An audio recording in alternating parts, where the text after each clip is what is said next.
So I wasn't even here. So break it down for me in Yeah. simple terms. Okay, we're gonna go 5th grade level. Okay. All right. So what we're looking at here is essentially Theo's nervous system and how it's communicating between the brain and the body through here, okay? And so what we want to make sure that communication process can happen totally appropriately, okay? But what we know is when the spine actually stops moving well or appropriately, then what happens is the neurology underneath through there goes into what we call a state of stress response, okay? And that stress response, unfortunately, is then brought to the brain on a repeated basis over and over and over again. And if my brain is perceiving that stress, then it will do exactly what it's told to do, run stress. And so think of the nervous system as like the lens in which you're perceiving or interacting with your environment through. So if my lens looks like this, thoroughly stressed out, see, this scan should look nice and white. That would be optimal. White is perfect.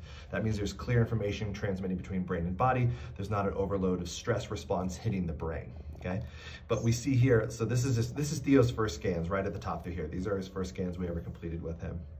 And so what we're looking at, especially on this one over here, is all this black is that's our severe stress response. That's the most ultra severe stress response we can see.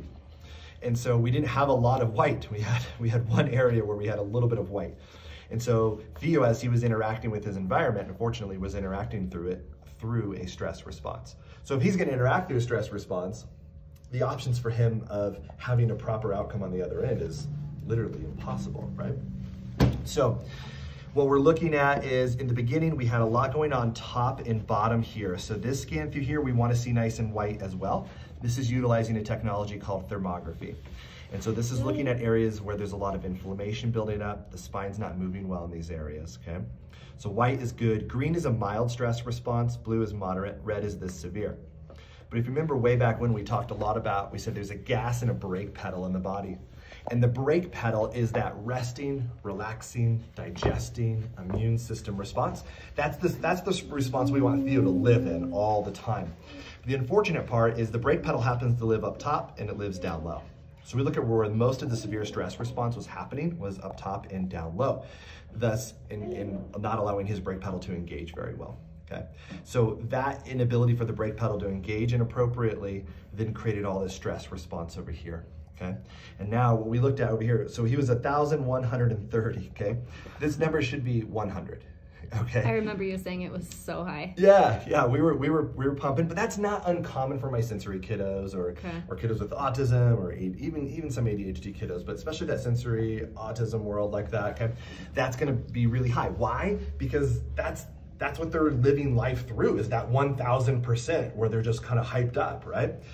And so that made a lot of sense. That's understandable where we started. And now we look at the most recent scans and we see a lot of white happening through here.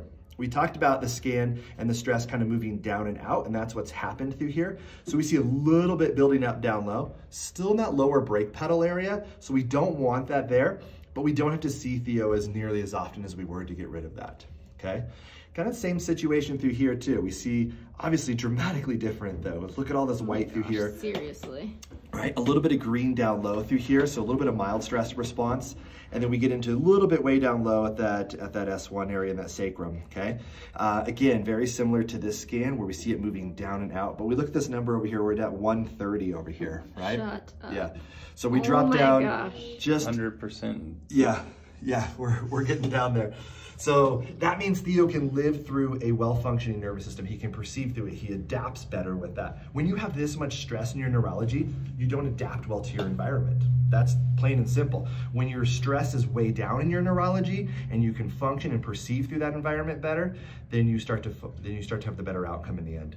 So think of it this way. He's 30% over where we want to see him right now, but he's not 1,000% over. Okay? So we're rocking it out. We're doing very well. But again, with this little bit of stress response and where it's located and such, we can actually pull back on his visits and we won't have to see him as often anymore. So I'm going to nerd out here for a second because I love Joe Dispenza and I've been researching this. So we're talking about the peripheral nervous system feeding back into the central nervous system, right? The peripheral nervous system is sending the stressors to the central nervous system and then they cycle back. Almost, Stress. I mean, realistically, in a case like this, the central nervous system is actually laying down stress, okay? Bringing it to the brain brings it back down to the periphery like that. So, I mean, it's a loop, so kind of like wherever you start, like it's not totally off because it's all one big loop like that, but central nervous system is running the state of stress. That's then brought to the periphery. The periphery is then actually what's interacting with our environment, right? Those sensory organs, and so what's happening is if my neurology centrally is stressed, then my periphery will be stressed, and that's what I'm going to perceive my environment through. So you had it right, you're just periphery first, so just reverse that. Well, the way I think about it, the central nervous system, most everyone thinks of your brain feeding messages to your body, but what I've really dug into more is your body is sending messages back to your brain. Well, totally. It has to happen both ways though, right? Yeah. So yes, that's what I'm saying. You're in the same circle, we're saying the same things, you're just starting somewhere. You're starting in the other side of the circle, and I'm starting on this side. It's the same exact thing. But yeah, you're right. Yeah, it's just one big continuous loop. And if any one of those loops, anywhere in the loop is not appropriate, you're going to get a stress response. So you're spot on.